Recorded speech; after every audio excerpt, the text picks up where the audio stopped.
Hey guys, just wanted to go through this practice exam with you and utilize some test taking strategies. So for the first one, it says the correlation coefficient is a number between -1 and 1 and that r equals -1 indicates a very weak correlation between the two variables.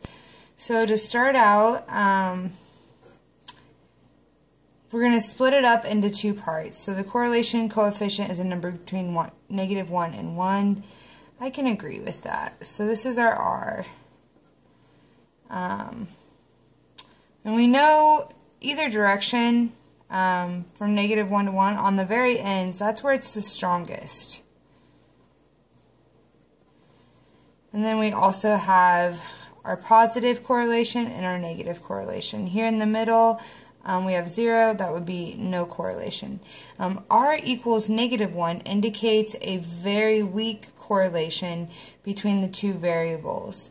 Well, we know R equals -1 is negative and strong, so that one is false. So for the next one, older men tend to have lower muscle density, so lower muscle density as they continue to age.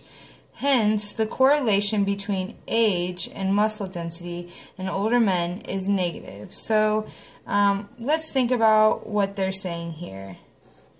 So we have age, I'm just going to abbreviate muscle density. So muscle density, as age increases, is getting lower. So we have something like this. We see that it's kind of going, I think of it as downhill. So yes, that is a negative correlation. So that is true. For the next one, a researcher finds the correlation between two variables is close to 0. So we're going to say R equals 0. Therefore, the two variables must be unrelated. Are these two variables unrelated? So we know if there is 0 correlation or R equals 0, it can look something like this, just kind of dots all over the place. But there's also other relationships besides correlation. So R equals 0 equals no correlation. That's correct. But we can have a relationship between variables that isn't a linear relationship. So the correlation is 0. This would be like R equals 0. But there's still a relationship. So to say that it's unrelated, we can't say that. So that is false. Two variables can be related without being correlated. So R only refers to correlation, not just any relationship. So for the next one, a researcher conducting an observational study found the correlation between two variables is 0.97. So we'll cut that off, okay. So we can conclude that as one variable increased, so we've got this one increasing, it caused the other variable to increase as well. So if we're saying 0.97, that is a positive relationship. So we've got this going on. But can we say that it caused something? So my favorite example is if we compare ice cream sales to air conditioning sales. Well, those both are probably going to increase together. You're going to have a relatively strong correlation. However, ice cream is not causing air conditioning sales to rise. We have a lurking variable in this case, which you could think of as either like it's summer or that it's hot outside. So it could be hot outside, that's why we have more ice cream sales, that's why we also have more air conditioning sales. So we cannot say that it caused. This part is false. So the answer to that one is false. So moving on to identifying the sampling method in each. So we have a scenario. A statistics teacher wants to know how our students feel about an introductory statistics course. She decides to administer a survey, and she has several sampling plans to choose from. So again, we're going to kind of highlight the important parts. So she's randomly selecting students from each class rank. So we have different class ranks, and we're selecting from each. So because we have different groups and we're selecting from each one, that is our stratified. So that one is B. So stratified, we have groups, and then we select from each group. That's kind of what distinguishes stratified. So groups, and we select from each.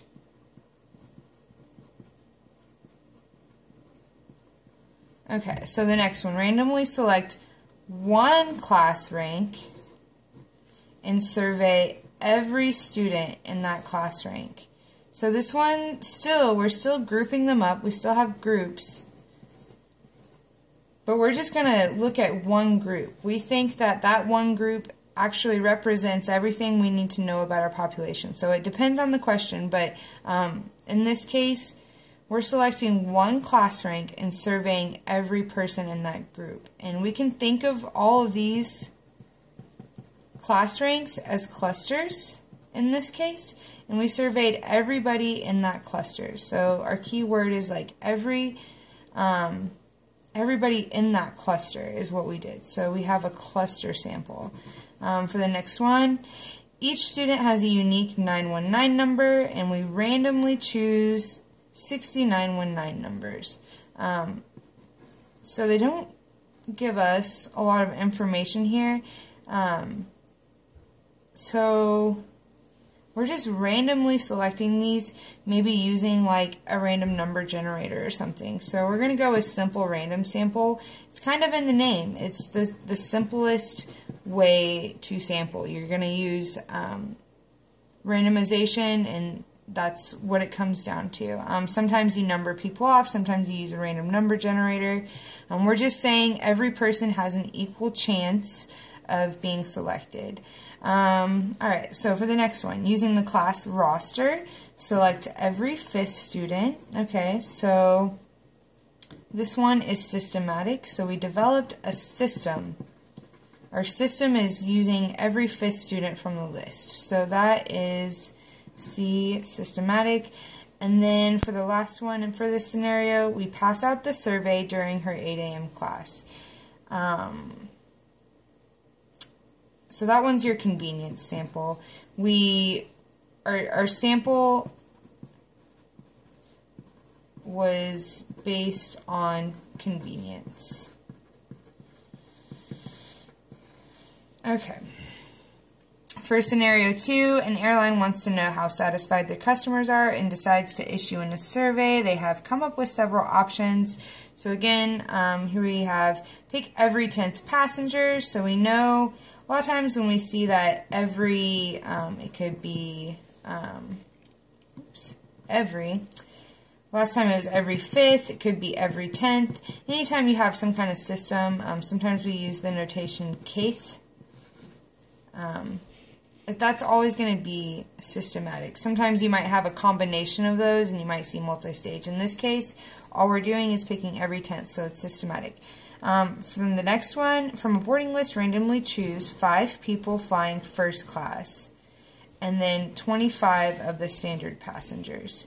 So here we have a group of first class passengers, and then we have a group of standard passengers, and we took our sample, we took 5 from the first class, 25 from the standard. So what we've done is created groups and selected from each group. So that's where we get our stratified. For the next one, randomly generate 30 seat numbers and survey the passengers who sit there. So we simply took a random sample. So that's simple random sample. That one is A. Simple random sample, we just randomly selected those. For this one, we randomly select a seat position on the plane. So it could be the the right side of the plane next to the window, the right side of the plane in the center, or the right next to the aisle, etc.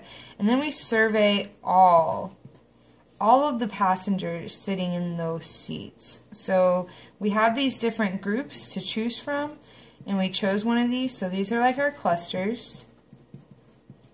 And then we survey everything inside the cluster. So this one is cluster sampling. We surveyed all the passengers in those seats out of our cluster here. And then for the bottom one, it says print a link for a survey on the ticket. So that might sound like convenience, but what happens here is that only the people who choose to respond, aka our volunteers, will be in the sample.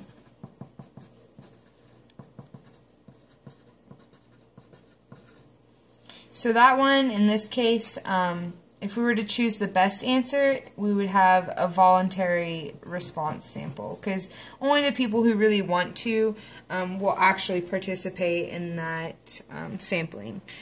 Alright, so now we're looking at bias. So we have volunteer response, convenience sampling, or non-response. So if we send out the survey via email to everyone and request that they fill it out, not everybody's going to do that. Sometimes, you know, we have those end of the semester course evaluations. That's like a survey, and not everybody fills it out. So we get that non-response bias in this case. So this one is C, non-response. If we look at the next one, it says have students complete survey during one class period. So that kind of goes back to what we looked at different sampling methods. If we have them completed during a class period, that's going to be convenient for whoever's conducting the survey. So what we get there is we have a convenient sampling or bias that results from convenient sampling, and often that results in under coverage. So what about the people who didn't go to class, not in class that day? So we have our under coverage, which means our sample doesn't represent our population, which is essentially our definition of bias. So in this case, it's under coverage because maybe some people weren't in class that day.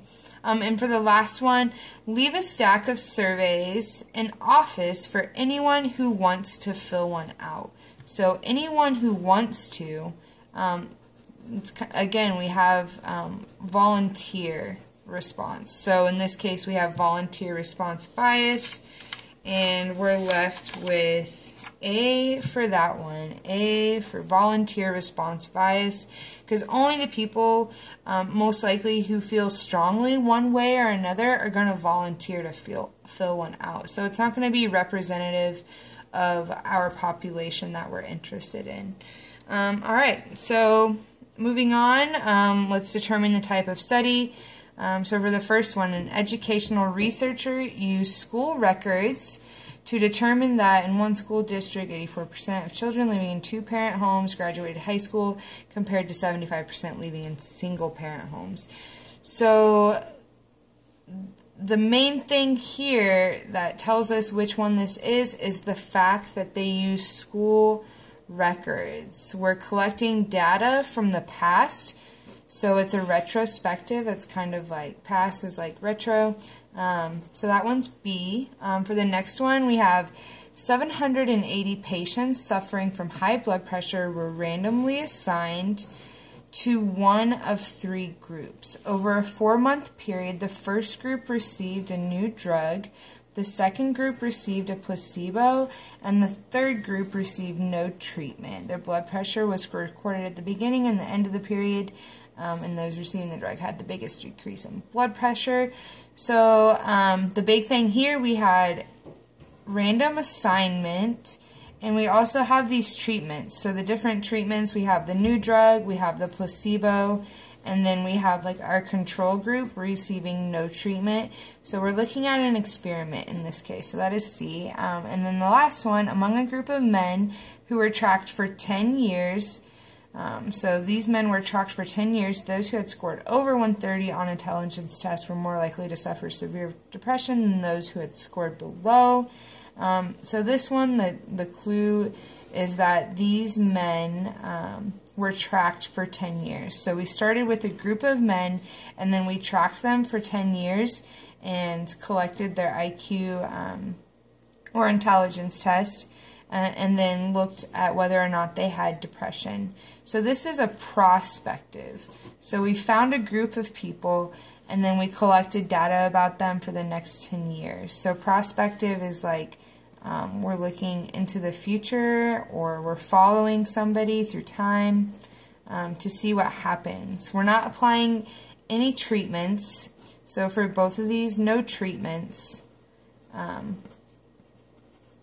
which would make, if there were treatments, we have an experiment. So an experiment has treatments.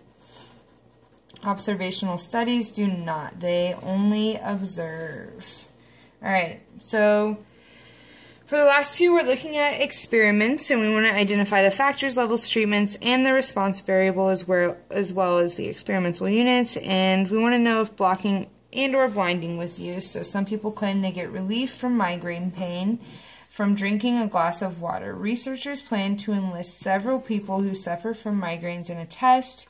When a participant experiences a migraine headache, he or she will take a pill that may be a standard pain reliever or a placebo.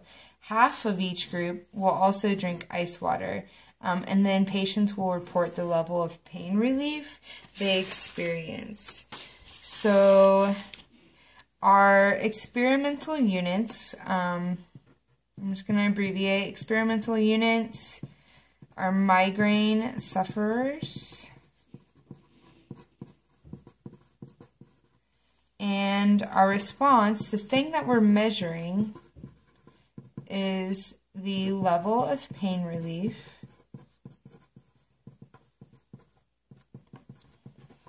and then let's look at our factors. So our factor is the thing that we're changing, that we want to test to see if it makes a difference on our response.